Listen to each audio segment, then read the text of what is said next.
Aquí tenemos, porque fue el último debate, aquí está la mesa postdebate. Le voy a dar la bienvenida primero a quienes nos acompañan conectándose en línea, que están también representando a las candidatas. Y, ok.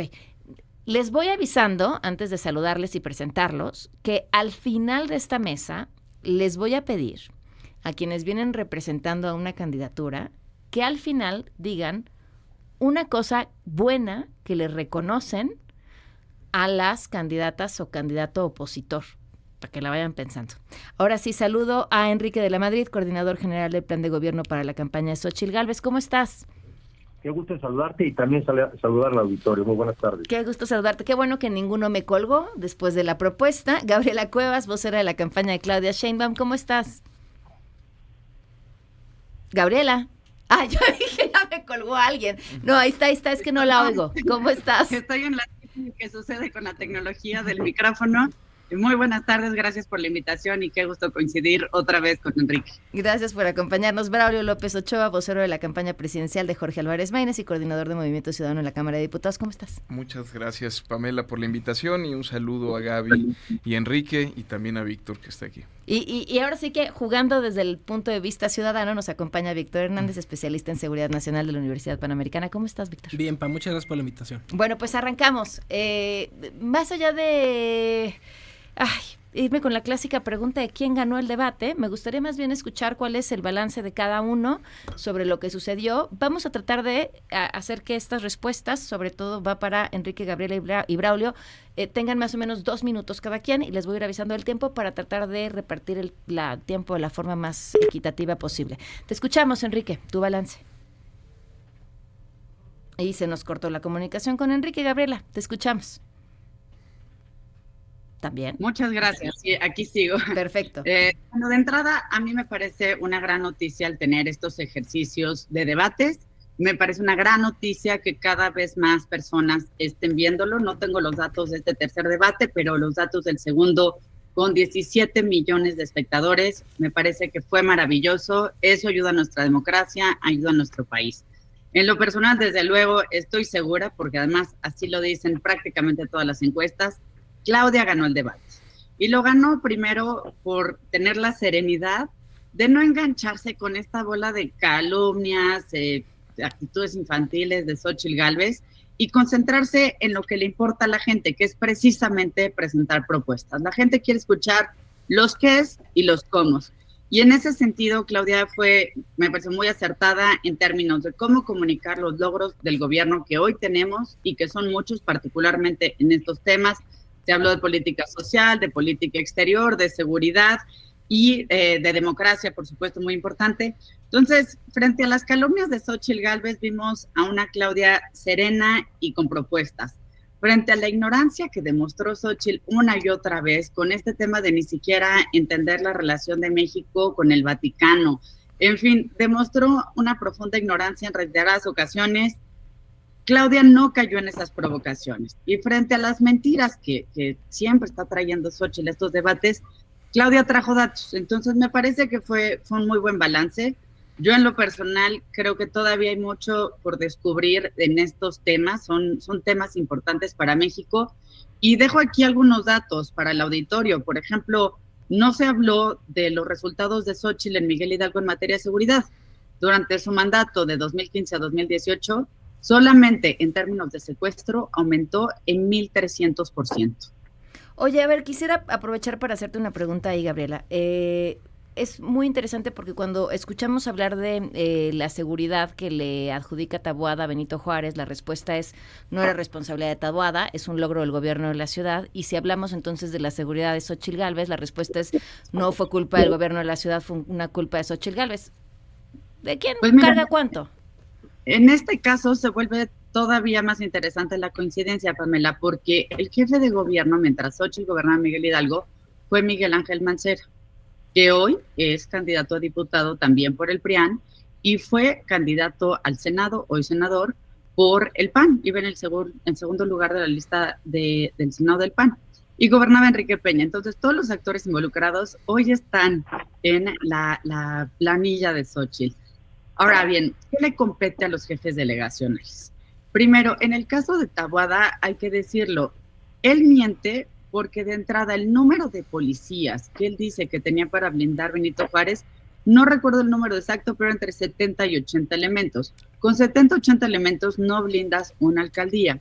En segundo lugar, esos elementos son parte de la Secretaría de Seguridad Ciudadana del gobierno de la ciudad. Así que ese tema de blindar Benito Juárez es solo un discurso, no tiene ni pies ni cabeza. En el caso de Xóchitl, ¿por qué es importante? Primero, porque lo que sí tienen hoy las alcaldías de facultades y lo tenían los jefes delegacionales era precisamente en prevención y en colaboración.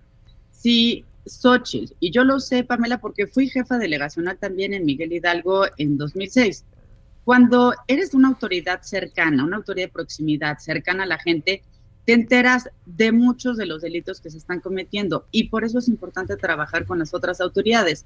Yo, aunque no tenía una buena relación con Marcelo Ebrard, que Xóchitl sí tenía y tiene con Mancera, de todos modos encontramos cómo coordinarnos para las labores de seguridad. Lo que pasa es que a ella no le importó. Ok, Enrique, te escuchamos. Sí, como no, Pamela, gracias por la oportunidad. Yo siempre comienzo diciendo lo que a mi juicio hoy en día es más relevante, que es qué está en juego. ¿Qué está en juego en esta elección? Y a mi juicio está en juego que los mexicanos, por indiferencia, por abandono, por una cierta apatía, escojamos a nuestro propio verdugo, elijamos a un gobierno que se consolide una visión autoritaria de la política y que se nos vaya la oportunidad de construir un país de clases medias, de prosperidad y donde eliminemos la pobreza extrema. Y yo vi ayer en el debate, pues esas características, digamos, de los dirigentes de Morena, de una visión autoritaria, no escuchan, no oyen, solo hablan, denostan todo lo que se hizo en el pasado, lo cual demuestra una enorme ignorancia y también mucha arrogancia, porque muchos de ellos pues han formado parte de administraciones anteriores. Y veo el peligro de perder esta gran oportunidad, que es tanto el fenómeno de la relocalización como el final de nuestro bono demográfico. Esto es el final del momento donde son muchos más los jóvenes que los ancianos y los niños para poder trabajar y generar un país de prosperidad. Eso es lo que está en juego.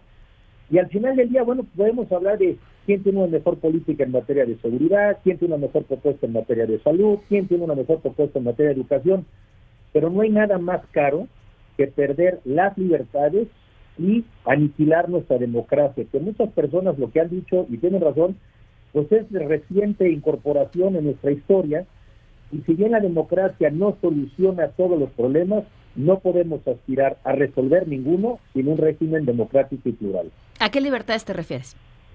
Bueno, pues vamos por partes. Por ejemplo, al riesgo que tenemos, Pamela, de perder la capacidad de ejercer nuestro derecho al voto, en la medida en que tienes un país donde 1/3 del territorio está tomado por el crimen organizado, en donde hay todo el día coerción e intimidación, a que no lo ejerzas libremente cuando también Morena todos los días miente y dice que nosotros si ganáramos quitaríamos los programas sociales, pues es una manera también de cohesionar el voto, y la otra, el constante golpeteo al árbitro. Entonces, nada más con un ejemplo de lo que constantemente ha hecho Morena, corremos el riesgo de perder uno de los derechos fundamentales, que es el libre voto, el libre ejercicio de poder elegir a nuestros dirigentes.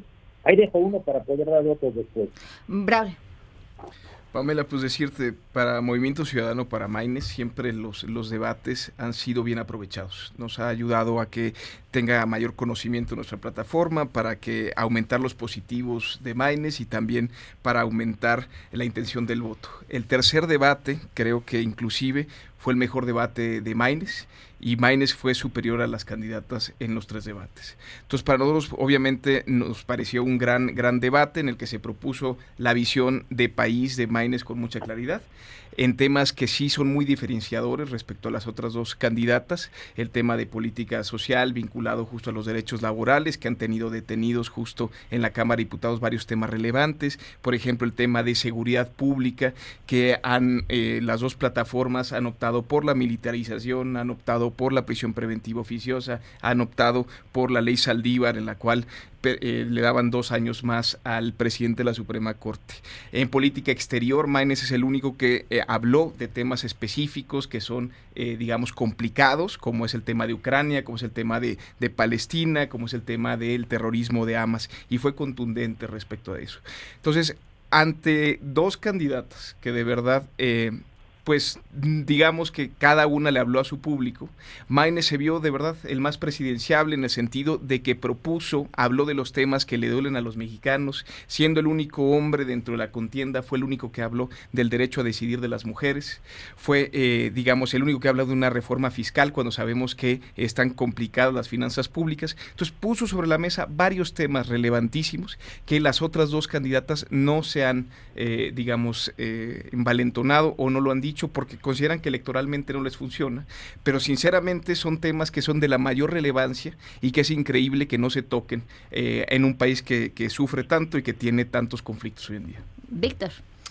Pam, yo quisiera empezar con una crítica de formato al debate que vimos ayer, porque sí me llamó mucho la atención que seguridad fuera el último tema en tocarse, y lo platicaba con Braulio antes de entrar al aire, porque la agenda de inseguridad, bueno, las preocupaciones por la inseguridad son el único tema transversal probablemente en esta elección presidencial. No puedes hablar de nearshoring sin hablar de la inseguridad que enfrentan los inversionistas en México, o no puedes hablar de política migratoria sin hacer referencia al hecho de que, según la DEA, la trata de personas es hoy la segunda fuente de ingresos para los cárteles después del narcotráfico, y es en ese sentido pues sí me sorprendió que se dejara hasta el final, pero también entiendo por qué viene, ¿no? Al final muchos de los partidos que hoy están contendiendo no tienen nada que presumir en sus administraciones presentes y pasadas en materia de seguridad, y también lo entiendo a la luz de esa estrategia de echarlo un poco para atrás.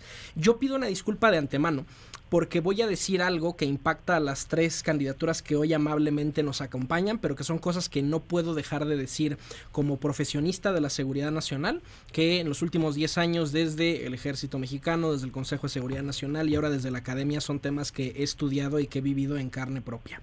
Y además lo digo con mucha congruencia porque hace exactamente 6 años, Pam, creo que fue aquí mismo en tu programa, yo me atreví a criticar al presidente Peña y me metí en un broncón en Los Pinos, pero no puedo dejar de decirlo porque lo que está en juego ahorita no solo son los próximos 6 años, sino las siguientes 3 décadas para nuestro país. Las 3 candidaturas tienen muchas diferencias en varias agendas, ¿no? En política exterior, en política social, pero lamentablemente en materia de seguridad, las 3 candidaturas están proponiendo exactamente lo mismo en el núcleo de sus valores. Estamos eligiendo entre la militarización guinda, la militarización azul, y pues este proyecto que la candidatura de Álvarez Maynes empujó varias semanas y que eventualmente dejó de empujar, que fue el llamado buquelismo con enfoque de derechos humanos. ¿Cuáles son mis 3 grandes objeciones o cosas que extrañé en el debate de anoche? Número 1, que ninguna de las candidaturas propuso un plan para cumplir la sentencia de la Suprema Corte que se debió de haber ejecutado en enero de este año para civilizar, es decir, para desmilitarizar la Guardia Nacional. A mí me dio un poco de ternura cuando Xóchitl Gálvez se comprometió hace unos días a darle un mando civil a la Guardia Nacional, porque ignora el hecho de que tanto el general Luis Crescencio Sandoval como el almirante Ojeda ya habían previsto desde 2018 una eventual victoria de la oposición. Si la Secretaría de Defensa y la Secretaría de Marina quieren dinamitar la Guardia Nacional, solamente tienen que obedecer la instrucción de volverla civil. Si nosotros recordamos que 8 de cada 10 integrantes de la Guardia Nacional no tienen su vacante en la Secretaría de Seguridad Ciudadana, sino que son soldados y marinos prestados, lo único que tienen que hacer los militares es retirarse, regresarse a sus cuarteles, acordarse de que existe esa sentencia, y entonces la Guardia Nacional va a ser un esqueleto, el esqueleto de lo que quedó de la Policía Federal, y sería un sexenio perdido en materia de seguridad. Lo segundo que extrañé es que ninguna de las candidaturas ha escapado de la narrativa punitivista de la guerra contra el narcotráfico. La propuesta de la megacárcel, la defensa de la prisión preventiva oficiosa, la propuesta del modelo Bukele, que reitero, no aplica en México porque El Salvador es un país que tiene menos de la mitad de la población que tiene la Ciudad de México, y en ese sentido es inviable para este país. Vemos todavía las mismas narrativas de combate, de guerra. Y ya por último, porque ya me aventé un choro gigantesco, ninguna de las candidaturas habló de la urgente necesidad de la desmilitarización de la política migratoria y de la política exterior. La Guardia Nacional no puede seguir haciendo labores de patrulla fronteriza, no tenemos suficientes elementos, esos elementos urgen en Zacatecas, en Chiapas, en otras entidades. 2, México no tiene la capacidad para ser tercer país seguro para la deportación de migrantes de los Estados Unidos. Y 3, México no puede al mismo tiempo criticar el maltrato a los migrantes mexicanos en los Estados Unidos si al mismo tiempo somos cómplices de la trata de personas, de la extorsión y de las violaciones a derechos humanos de migrantes en la frontera sur. Perfecto. Gabriela, me voy contigo y aprovecho este par de preguntas. La primera es, retomando lo que decía Enrique de la Madrid, ¿qué tienes que responder o comentar sobre esto que define como la pérdida de libertades ante la opción política de Claudia Sheinbaum? Y la otra, justo una de las cosas que fue sumamente criticada fue el asunto de mantener a Guardia Nacional y apoyar la idea de la prisión preventiva oficiosa, cuando sabemos es la que mantiene más gente pobre en prisión y que además afecta proporcionalmente más a las mujeres. Bueno, en primer lugar, la verdad, mira, yo vengo de una generación de panistas que luchamos por la democracia contra el PRI. Cuando yo entré al PAN hace muchos años, teníamos que tomar hasta carreteras para que el PRI se dignara a reconocer triunfos en municipios, ya no digamos en estados. La democracia mexicana existe a pesar del PRI, no por el PRI. El PRI gobernó de forma terriblemente autoritaria desde 1929. Nada más que ahora, convenientemente, parece que tienen amnesia y que esperan que los mexicanos y mexicanas tampoco tengamos memoria. Al PRI se le olvida que son ellos quienes, no solo con mecanismos autoritarios, sino que eran los que en lugar de quimioterapias le daban aguas a los niños. Son aquellos que tienen hoy más gobernadores en la cárcel o prófugos que gobernadores en funciones. Es el PRI el que básicamente logró aniquilar la cultura democrática en el PAN y que hoy sus líderes encabezan las listas al Senado. Es decir, el PAN al menos tenía una vida democrática interna y luchaba por la democracia. Hoy, este matrimonio forzado del PAN y el PRI se reduce a lo que vimos en el convenio de Coahuila, a un repartidero de posiciones y de dinero y de notarías y hasta de órganos autónomos. Eso es lo que ellos entienden por democracia. Y no entiendo qué tipo de pérdida de libertades se refieren, porque las libertades las hemos conquistado todos los mexicanos, insisto, muy a pesar del PRI. Y ahí están las décadas, ahí está la historia, y es cuestión de tener un poquito de memoria. Le entro a los temas de migración y de seguridad que comentas, Pamela.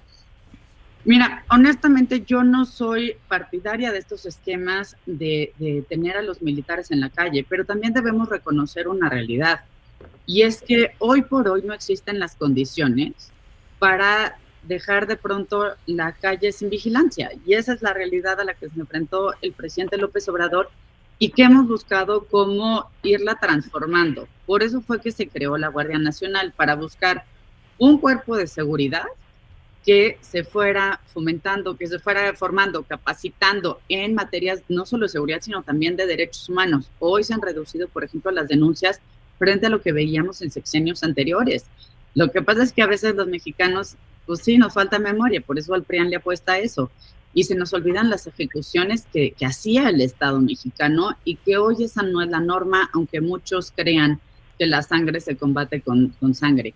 Por una parte, la propuesta que tiene Claudia Sheinbaum y que tiene nuestra coalición es en fortalecer a la Guardia Nacional. En segundo lugar, a fortalecer también sus capacidades de investigación, a trabajar en el marco de su autonomía, de su independencia con la Fiscalía General y con las fiscalías estatales, y desde luego también a hacer una reforma y a trabajar de la mano con el Poder Judicial, que hoy básicamente no rinde cuentas. Lo que vemos que más bien se están echando la pelota entre quién arma la carpeta de investigación, entre que si el juez del control y qué temas, ¿no? Entonces, lo que necesitamos es colaboración entre poderes, entre instituciones, pero también de forma muy importante, mucho más transparencia en todo este proceso. Sobre el tema de las medidas cautelares, sin duda es un debate importante, conozco muy bien las resoluciones internacionales, pero insisto, creo que tenemos que entrarle ahí al tema de fondo, y el tema de fondo en México se llama corrupción y se llama impunidad.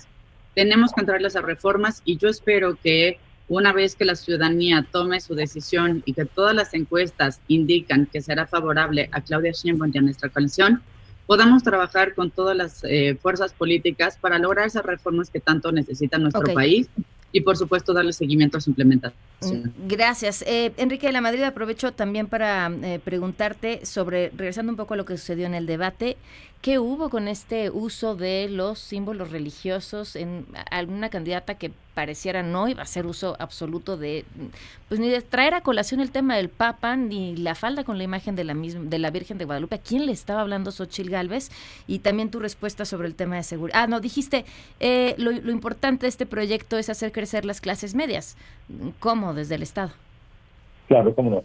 Bueno, primera reflexión que hago es que a mí sí no me deja de sorprender, pero bueno, cada quien tiene su explicación, de que aquellos que tanto lucharon para que el régimen fuera siendo más democrático, menos autoritario y sobre todo, digamos, desde el PAN, ahora justamente trabajen para un gobierno que trata de instalar lo contrario. Eso verdaderamente es materia de análisis interesante. No me extraña de algunos priistas, que justamente ya en los 80, ¿verdad?, ya eran parte de ese PRI rancio, ya era un PRI obsoleto, cuyas ideas en ese entonces no cabían, y por eso se tuvieron que salir, y ahorita quien gobierna Morena es el viejo PRI, al cual se le han sumado una bola de panistas y priistas oportunistas con el ánimo de recoger un poquito de migajas de poder, pero quien gobierna Morena es el viejo PRI, bueno, más para que nos ubiquemos. Temas de seguridad. Sin duda, y creo que lo dijo Víctor, y lo dijo bien, creo que todos tendríamos que tener una actitud más modesta sobre los resultados en seguridad, porque todos hemos fallado, y todos les hemos fallado a los mexicanos. Y deberíamos de tener la inteligencia para poner sobre la mesa aquellas cosas que creemos que han salido mejor y aquellas cosas que de plano no sirven. En nuestro caso, francamente, a mí me alienta tanto la experiencia que vemos en Coahuila como la experiencia que vemos en Yucatán, pero también en otros estados, en Querétaro, en Aguascalientes, donde rinden mucho mejores cuentas que lo que se ha hecho a nivel federal. Y tiene que ver con las causas, con una economía que crezca, tiene que ver con atender también a las familias rotas y al tejido social roto, tiene que ver con las policías, los ministerios públicos y los jueces mejor pagados, y tiene que ver también con una ciudadanía que participe más. Adicionalmente tiene que ver también con colaboración a nivel internacional, porque aquí también se ha dicho, muchos de los delitos hoy tienen un componente internacional. Libertades, claro que lo estamos perdiendo, de los comentarios que había hecho hace un momento. Pues tienes pérdida absoluta en el tema de la libertad de movimiento en el país. No te animas a salir por tus calles, no te animas a salir por las carreteras. El riesgo es enorme, y sobre todo si eres joven, y sobre todo si eres mujer. Pues me parece que este es un tema, repito, donde nadie tiene que presumir, y lo lógico sería que encontráramos puntos de acuerdo para construir una opción real para los mexicanos, que la razón de ser del Estado, de cualquier Estado, es proveerles seguridad y garantía a los ciudadanos. Y ese es el problema que yo veo, que eso no se va a resolver con un régimen autoritario, no se resuelve con más militares, no se resuelve con más represión, no se resuelve con la prisión preventiva, que francamente además se ha usado como una herramienta de chantaje, de extorsión y de amenaza y de intimidar a los adversarios. Creo que es un tema donde tenemos mucho que platicar, lo mucho que hemos fallado como partidos políticos en este tema. Sobre los símbolos religiosos. La parte símbolos religiosos. Bueno, aquí yo creo que también simplemente pues es también un ataque a la hipocresía, porque de una persona que sabemos que además pues es atea, no corresponde con la fe católica, pues anda ahí haciendo la simulación, porque es un grupo de personas que simulan y que mienten, y perdónenme, a veces sí está bueno decir, eso es mentira, eso es falsedad y eso es una hipocresía. No es que estemos metiendo la religión al debate, estamos hasta el gorro de la hipocresía y de la mentira como parte de una política pública de Morena, y esa no es opción. Y la última que me decías, clases medias. Sí tenemos un compromiso y una obligación como sociedad y como gobiernos de enfrentar la pobreza de manera definitiva. 9 millones de mexicanos y mexicanas están en la pobreza extrema, de un país de 130 millones, deberíamos de comprometernos a que la superemos totalmente en los próximos 6 años y consolidar este país como debe de ser, un país de clases medias, pero no a partir de un gobierno propietario y dueño de los medios de producción, no, a través de una iniciativa privada de un sector privado dinámico y un gobierno que regule, como dice nuestra Constitución. Braulio, entonces sí, megacárcel o no megacárcel. Gabriela levantó la mano, pero le toca el turno a Braulio y ahorita damos un minuto de cierre para cada quien. No, la megacárcel fue una propuesta, una ocurrencia de Xóchitl Gálvez, la cual no compartimos en absoluto. Creemos que justo pues es una postura totalmente equivocada a cómo solucionar el tema de seguridad. Y respecto a lo que decía Víctor, el buquelismo con derechos humanos es algo que se habló de Bukele como un tema, digamos, porque después Maynes lo pudo explicar en universidades, porque justo muchos jóvenes tenían esta inquietud. A lo que él se refería es a esta voluntad política por resolver las cosas, y sobre todo las cosas en materia de seguridad. Él dice que pues obviamente se han hecho de la vista gorda, se ha habido hasta colusión justo de autoridades mexicanas con crimen organizado, ya se han citado muchos casos y ha sido uno muy, muy constante, el de García Luna, ¿no? Está el tema, por ejemplo, que creo que es bien relevante, de los números que decía Víctor, de integrantes, de militares, de Fuerzas Armadas en general dentro de la Guardia Nacional. Decir que esa es una gran traición del gobierno de México a la reforma constitucional, que fue un gran acuerdo político para llevar a la Constitución una Guardia Civil. Esto fue un abandono, así no está diseñada, la idea era otra, y también hay un abandono en el séptimo transitorio en el sentido de fortalecer y capacitar a policías locales y a policías locales que son las estatales y las municipales, no se les dio recursos, entonces hay una gran traición, digamos, a ese acuerdo político importantísimo que se dio a inicios de sexenio. El tema, por ejemplo, de migración, creo que es muy relevante que uno de los estados con mayor presencia de Guardia Nacional, pues es Chiapas. Y es Chiapas porque justo estaban más interesados en discutir, en enfrentar la migración más que en enfrentar la inseguridad, y pues creo que eso evidencia justo las malas decisiones de este gobierno. También decir en sintonía con lo que decía Enrique Lamadrid respecto a la hipocresía, es increíble que hoy se mencionen como luchadores por la democracia cuando en este mismo sexenio presentaron una iniciativa para modificar el Tribunal Electoral del Poder Judicial de la Federación. Iban todos, excepto Movimiento Ciudadano, a modificar para efectos de quitarle facultades. También votaron con Morena, por ejemplo, que quienes decidieran o calificaran a los nuevos consejeros del INE fueran gente vinculada a Morena. También acuerdo de la Jucopo, de PRI-PAN con Morena, para que se fueran a tómbola las decisiones de los consejeros electorales del INE. También decir que Morena ha fallado en el nombrar a 2 magistrados electorales, porque esos los propone la Suprema Corte y no los propone el presidente.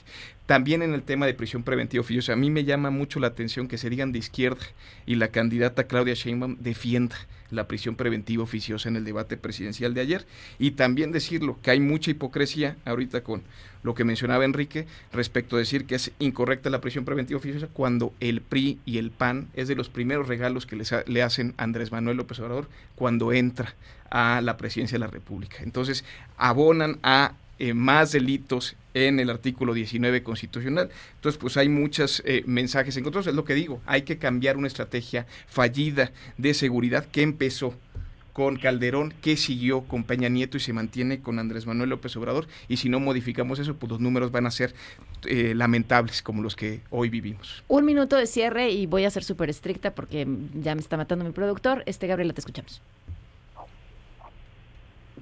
Rapidísimo. Primero, hipocresía en términos de religión, los de Xóchitl. A ver, revisen toda la declaración de Xóchitl del día 5 de julio del año pasado, donde ella dice que le pide a los partidos que la postulan no enojarse por no tener una creencia, así como no tener un acta de matrimonio. Esa sí es hipocresía. Otra hipocresía es que el PRI nos señale algún tipo de represión en este sexenio, que nos digan un ejemplo. Represión es la del PRIAN, la de Nochistlán, la de Atenco, la de Ayotzinapa, la del 68, la del 71. Quienes utilizaron al Estado para la represión fue el PRIAN. No se equivoquen. Y por último, de un lado tenemos a una candidata científica, académica, con experiencia, con resultados, es Claudia Sheinbaum. Del otro lado está la candidata de la fantasía, la candidata de la hipocresía, de la mentira, la que usa la religión. para los fines que le convenga, como lo acabo de demostrar, y entre otras cosas, que nada más está buscando cómo satisfacer al auditorio en turno. Nos vemos el 2 de junio, por favor vayan a votar. Gracias, Enrique. Sí, cómo no. Bueno, obviamente no va a haber represión contra el crimen organizado, pues son los socios. Entonces no esperemos represión ni ataque contra el crimen organizado, sin embargo sí contra la sociedad. Y me parece que lo que vuelvo a repetir es que está en juego. Lo que está en juego es que de manera ingenua, de manera por indiferencia, por apatía, por miedo, por intimidación, porque les crean el cuentito de que se van los programas sociales, sean los mexicanos capaces de elegir a su propio verdugo. Y lo han hecho en otras partes del mundo y en otras etapas de la historia de la humanidad. Puede pasar, nos puede pasar, no nos debe de pasar. Que tenemos que construir un país de oportunidades, un país de clases medias, donde el origen no sea destino y donde nos salgamos de este discurso de la polarización, el que introdujo el presidente López Obrador y que sigue al pie de la letra Claudia Sheinbaum. Ese no es el México que nos merecemos un México mucho mejor. Braulio. Pues decirte, Pamela, que nos estaban obligando en este esquema de polarización al voto de la repugnancia. Es decir, si odias a Morena, entonces perdónale los pecados al PRI y al PAN. Y si odias al PRI y al PAN, entonces tápate la nariz, ve a votar y perdónale los pecados a Morena. Y ante eso hay distintas opciones. Movimiento Ciudadano justo lo que plantea es una alternativa distinta que busca llamar al que no se conforma con el deficiente gobierno actual, pero también con los erróneos gobiernos del pasado. Queremos algo distinto, queremos construir distinto, por eso hablamos de cosas muy distintas y por eso apelamos a las nuevas generaciones para decirles que se puede cambiar esto desde este momento, que vayan a votar el 2 de junio y este puede ser otro México antes de lo que habían pensado. Les dije que me tenían que decir una cualidad de sus contrincantes, entonces espero lo hayan pensado bien. Nada más una palabra. Gabriela, sobre Xóchitl Gálvez. Fantasiosa. Dije cualidad. Pues todo depende, si quiere escribir una novela como lo que fue a decir ayer al debate, no le podemos negar esta creatividad y fantasía. Jorge, sobre Jorge.